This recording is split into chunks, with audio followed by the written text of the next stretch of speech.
the game, cause see the boxing voice. Welcome back, gang, for the first time and hopefully many more to come. Don't forget to subscribe to the YouTube channel and click on the notifications right here, this little bell, so you can get those emails every time we go live here with Deas, the mastermind, the trainer, the man with the plan. Jay, this is the one. This is what everyone has wanted. They wanted the true test. Allegedly, Luis Ortiz is it. I mean, how are you receiving this one? You know, I consider them all true tests because you're talking about heavyweights. You're talking about one punch changes everything at any time in the heavyweight division. So they're all the same to me. That being said, I understand that the public sees this as the biggest fight of Deontay's career. So we're preparing just business as usual. We're doing the things we need to do to allow Deontay to be successful. Now, you said that the public sees it as Deontay's biggest test. Where does Luis Ortiz fall for you in terms of tests for your fighter? You've seen him from the beginning to the end. Well, you might think that his sixth fight was the biggest test he's had thus far. Well, a lot of people in boxing have 20/20 hindsight.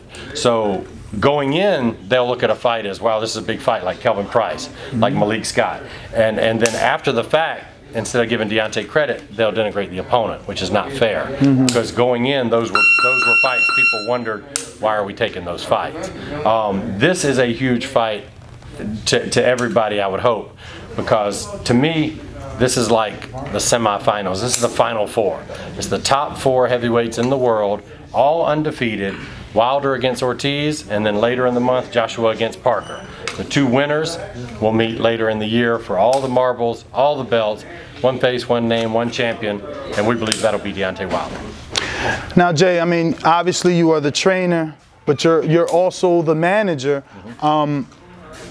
Just talk to us about your mindset in allowing Deontay to take this fight again, knowing what happened with Povetkin, then seeing that it happened again with Luis Ortiz, and just not knowing where Luis Ortiz is or what version you're going to get, and just having to take his word that it was blood pressure medicine. Well, you know, it's been a couple of times that he's tested positive, but giving him the benefit of the doubt, we're ready to roll. I don't think that I allowed Deontay to take this fight. Deontay wanted this fight. He pushed this fight. He didn't have to fight Luis Ortiz. He could have said, he tested positive twice now, I don't want to hear his name again, he's a cheater, leave him alone. He could have said, let's take an easier route, everybody wants to see Wilder against Joshua, let's just bide our time until that fight, but he didn't. And he should really be given credit for saying, I want the toughest guy out there, the boogeyman, the guy nobody wants to fight, the undefeated guy, I want him on my resume, and that's what he did. So like I said, because of Deontay's insistence, you're left with the 2 biggest heavyweight fights that can be made, or both going to happen in March. So we're very excited to be part of that. Where do you see Deontay, I mean, for this training camp? Outside looking in, he's got a lot going on. Flying back and forth, has a new reality show, having a child, wife is pregnant, so just those mood swings and the cravings while holding training camp. Is he the Deontay we need him to be to win this fight with all these distractions? He just flew out to LA for immediate work. I mean, he's all over. Well, with anybody else, that would be a real concern. But Deontay has always been able to compartmentalize. He's been able to put the training thing in this box, and when he's here doing what he needs to do to be successful. I don't ever worry about Deontay's focus. If it were any other fighter, I would have a lot more concerns than I do have. Deontay is somehow able to handle a Mount Everest of distractions for every fight and still perform at his best. And there aren't many people that can do that. They say Manny Pacquiao in his prime had all kinds of chaos going on around him at all hours, day and night. And yet he was still able to do it. Deontay's got some of that in him. He can focus when he needs to focus.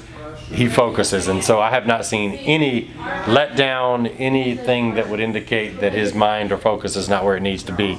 He's on point, and I feel really good about it. Great, great. So, I mean, this fight, right, obviously, like we already established, it is one of the most important in his career. Luis Ortiz, do you feel that the public is not going to, moving forward, say he's old. Like, you watch the comments, they're already like, oh, well, he's old. Because now everything is switching. Deontay went from the underdog to, like, I think it's minus 335. So the line is switching. People are starting to set a narrative already, or a preordained excuse is what I like to say. It's true. For some reason, that just seems to be Deontay's lot in life, is that no matter what he does, people are already finding a way to hate this, that, and the other. And I don't get it. I mean, I know he's outspoken. I know he's opinionated. He's also tested clean from the Olympics all the way through. He's also American. He's also well-spoken. He's also undefeated and has knocked out every person he's ever fought in the professional ring. So I don't know why, you know, you have that kind of hate. I would think that America would be getting behind him the way the English get behind Anthony Joshua. You know, so I don't understand where that comes from, but there's no denying that Ortiz is a tremendous fighter. He is undefeated, almost all knockouts, great amateur background, skill set is fantastic. He's in shape, he's going to be ready. There's no excuses anywhere around for anybody in this fight. And after the fight, like I said, it should be the same. You should give credit to who wins the fight and not put down the guy that doesn't win, because they both deserve credit for taking a fight of this magnitude at this particular time. Well, speaking of excuses, Eddie Hearn seems to always have some, and one of those was Deontay needs to raise his profile. Now, we spoke about a few of the things that he's doing outside of the ring. Do you think that he's been able to establish at least what Eddie Hearn wants him to do in raising the profile to make the fight a bigger fight with this WAGs, you know, reality show and all the other things that he's been doing? Well, my question would be, does Eddie think somehow the fight's not going to sell? I mean, is there any level of not selling out as a hard sellout that one could envision? To me, it's the biggest fight in boxing. It's the fight everybody wants to see.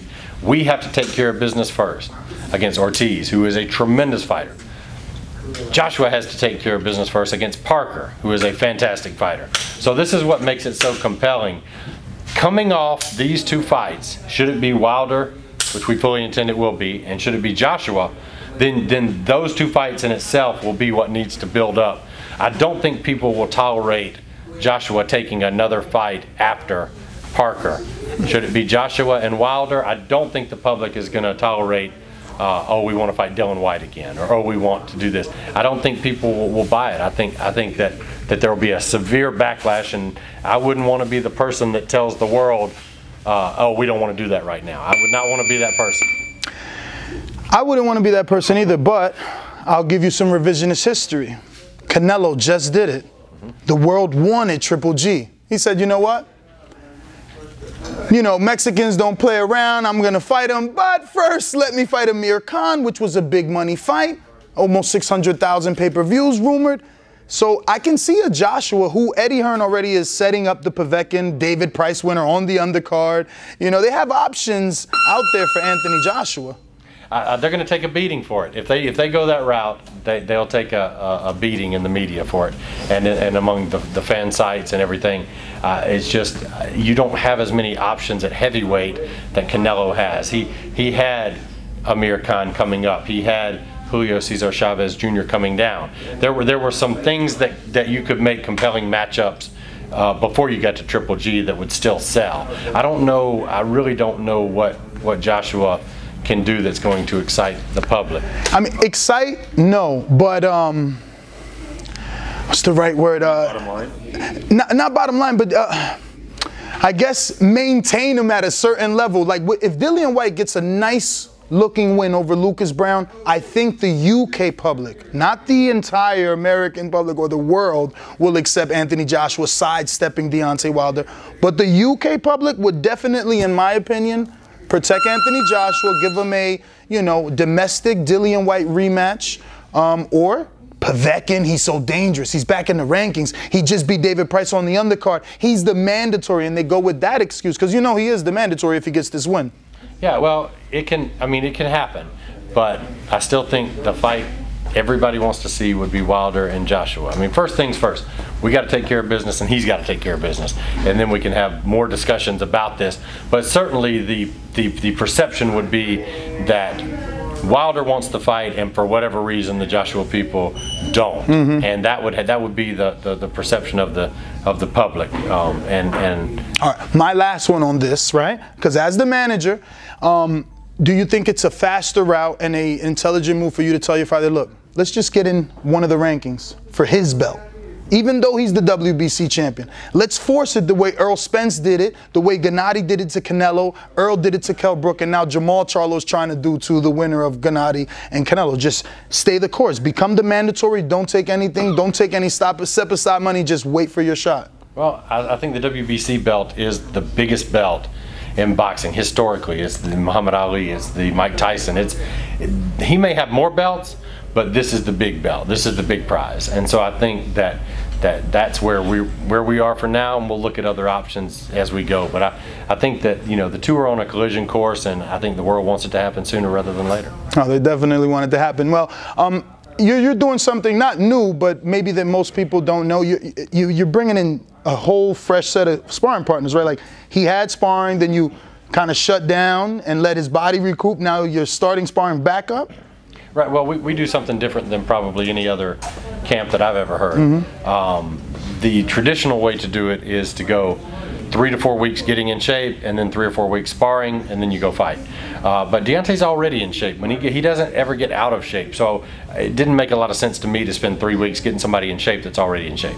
So what we do is we bring sparring in immediately, right off the bat, and then we'll take a week and do mitt work and bag work, and we look at the video and we correct anything that we think needs to be corrected from the sparring, and let his body heal up a little bit, and then the week after that, we bring in another group of sparring partners, and so on. So we alternate weeks between the sparring weeks and the non-sparring weeks, and I think we're one of the only groups that do that I've ever heard of. But we do it for a reason, and it's worked out very well. So, you know, we're sticking with it. And if you could just let us know, obviously we know Lenroy was here, which I hate that I missed. I wanted to see Lenroy. We have a personal relationship, obviously, since we visited Keith Thurman so much. We got to meet him down there, and I wanted to see that action. But who else was brought in for that first, I guess, group session? Well, we had Lenroy Thomas. We had Michael Coffey from New York. Oh, he's got to win. Yeah, and then we had, he works right-handed and left-handed. And then we had Walt Harris, MMA guy, that's worked with us several times before. So now we got 3 new guys this time, and then we'll bring in our final group the week before we travel.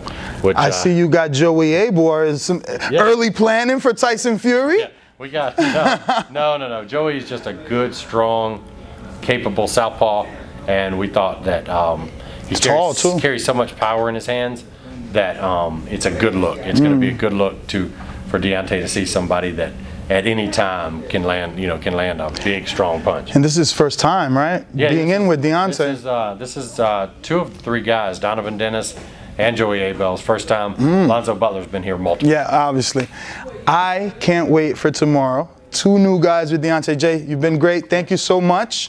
We'll be back tomorrow, and more to come. More to come. All right. Thank you. This time we're doing something beautiful. You're going to see. TBV family, yes, YouTube has been cutting funding to their channels as of late, and with net neutrality going through its process, the internet is changing. If you want to keep your favorite channel intact, coming up with tons of content, and plus get hours and hours of extra content, head over to patreon.com/ThaBoxingVoice to become a member of the TBV family and help support the channel. Peace. No other sight in the game could see the boxing voice.